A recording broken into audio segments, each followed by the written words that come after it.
Hello বন্ধুরা, welcome to my channel. আজকে আমি আপনাদের সাথে শেয়ার করব একটি পান গলার ডিজাইন এবং সবুতম দিয়ে আমি কিভাবে এই গলার ডিজাইনটি করেছি তাই আপনাদের সাথে শেয়ার করব।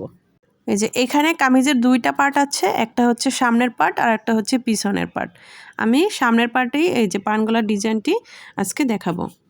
এটা পিছনের পার্ট আর এটা হচ্ছে সামনের পার্ট। এবার আমি এই যে ফ্রন্ট পার্টটা হচ্ছে গলার মাপ নিয়ে নেব। এখন এই যে এখানে আমি গলার চওড়া নেব 3 ইঞ্চি।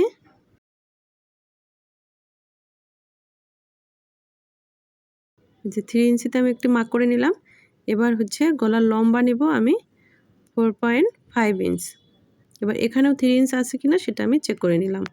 এবার এই যে উপর থেকে আমি 5 ইঞ্চিতে একটা মার্ক করে নিলাম, কারণ এখানে একটু বাঁকা করে ওই পানের ডিজাইনটা আসবে।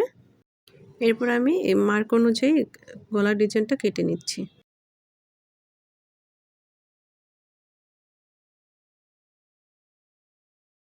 যে কাটা হয়ে গেল। এবার আমি যে এখানে আরেকটি এই যে মার্ক করে নিয়েছিলাম, এই মার্ক অনুযায়ী আমি গলার মাঝখানের থেকেও আমি কেটে নিব।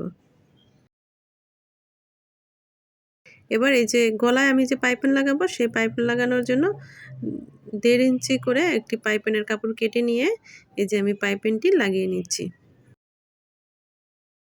প্রথমে পাইপিনটির কাপড়টি দুই ভাঁজে ভাঁজ করে আমি এই যে সেলাই করে নিচ্ছি। সেটা হচ্ছে জামার সামনের সাইডে হচ্ছে আগে পাইপিনটি সেলাই করে নিতে হবে। তারপর হচ্ছে উল্টিয়ে ভাঁজ দিয়ে আমি এখানে পাইপিনের জন্য যে রশি ইউজ করা হয় সেই রশি আমি ইউজ করেছি। এখানে একটু কাটিং করে নিয়ে তারপরে কাপড়টি ঘোরালে ফিনিশিংটা সুন্দর আসে। এই যে এইভাবে। এখন এই যে সামনের পাশ থেকে পিছনে মানে উল্টো সাইডে ভাঁজ করে নিতে হবে। এরপরে আমি এই যে এই পাইপিনের জন্য যে ফিতা ইউজ করা হয়, এই ফিতা ইউজ করলে হয় কি পাইপিনের যে ভাঁজটা সেই ভাঁজটা সমান থাকে এবং পাইপিনের ওই ভাঁজটা দেখতেও অনেক সুন্দর লাগে, ফিনিশিংটাও ভালো হয়।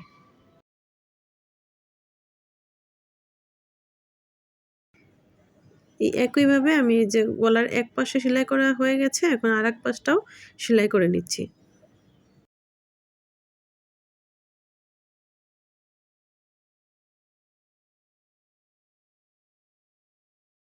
যে সেলাই করা শেষ, লাস্ট ফিনিশিং এই যে এরকম আসছে। এখন আমি ওই যে সবুতাম যে আমি ইউজ করব, সেই সবুতামের নিচে কিন্তু আমাদের একটা পট্টি দিতে হবে, মানে এই দুই পাশটা এই পট্টির উপরে সেলাই করে নিতে হবে। এই পট্টিটা আমি 2 ইঞ্চি চওড়া নিয়েছি এবং গলার লম্বা অনুযায়ী আমি এটা লম্বার মাপ নিয়েছি। নেওয়ার পরে এই যে দুই পাশটা সেট করে নিয়েছি এবং এখন এক পাশে আগে সেলাই করে নিব। তারপরে এই এক পাশ সেলাই করা হয়ে গেলে পরবর্তীতে আমি আবার আরেক পাশটা এই যে উল্টিয়ে ঘুরিয়ে নিয়ে আরেক পাশ আমি আবার সেলাই করে নিয়েছি। মানে নিচে যে পট্টিটা, ওই পট্টিটা হচ্ছে সাপোর্ট। সেলাই করা শেষ, এখন আমি ওই যে সবুতামটা তৈরি করব। তার জামার কাপড়ের যে কাটিং করার পরে যে টুকরা কাপড় রয়েছিল, সেই টুকরা কাপড়ের ভিতরে আমি এই যে বুতাম দিয়ে এখন সুতা দিয়ে বেঁধে সুন্দর করে টাইট করে বেঁধে আমি এই সবুতামগুলো তৈরি করেছি। এখানে 6টা বুতাম আমি ইউজ করেছি, দুইটা করে 3 ভাগে। যে সবুতামগুলো তৈরি করা হয়ে গেল, এখন আমি এই যে সুই সুতার সাহায্যে আমি এখন সমান মার্ক করে ওইভাবে আমি সবুতামগুলো লাগিয়ে নেব। পানগুলা ডিজাইনটি যদি আপনাদের ভালো লেগে থাকে তাহলে লাইক, কমেন্ট, শেয়ার করবেন আর মনোযোগ সহকারে ভিডিওটা দেখবেন। তাহলে খুব সহজেই ঘরে বসে আমরা এই সবুতাম প্লাস হচ্ছে পানগলার যে ডিজাইনটা এটা তৈরি করতে পারবো।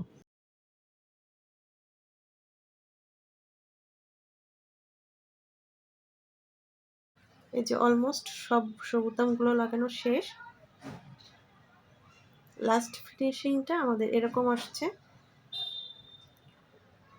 ভিডিওটি মনোযোগ সহকারে দেখার জন্য সবাইকে অসংখ্য ধন্যবাদ।